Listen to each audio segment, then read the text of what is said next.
ப்ராக்டிக்கலாக it is not possible. ஏதோ 1-2 வழக்கில் அந்த காலத்தில் நடந்திருக்கலாம் இல்லையா? சர்க்கார் மாதிரி நீங்கள் ஆட்சியை கொண்டு வர முடியுமா?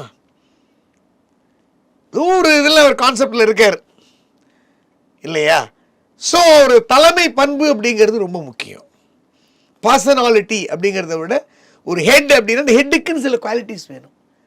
ஸோ ஒரு பாசத்தின் வெளிப்பாடாக இருந்தாலும் அன்பின் வெளிப்பாடாக இருந்தாலும் தன்னுடைய குழந்தையாக நினைத்தா கூட போக்சோ என்ற சட்டம் அமுல்ல இருக்கும் பொழுது இவர் ஒரு பெண் குழந்தையை டச் பண்ணுவது அப்படிங்கிறது சட்டப்படி குற்றம். ஓகே.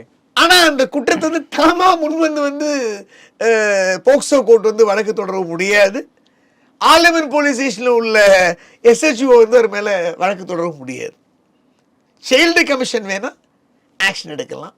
ஸோ இதில் ரெண்டுலேயும் நாமெல்லாம் கம்ப்ளைண்ட்டு தான் ஃபைல் பண்ணியிருக்கிறதா நான் கேள்விப்பட்டதை ஒழிய வழக்கெல்லாம் யார் மேலேயும் இதுவரையும் எஃப்ஐஆர்லாம் 2 பேர் மேலே யார் மேலேயும் போலீஸ் ரிஜிஸ்டர் பண்ணலை. ஓகே.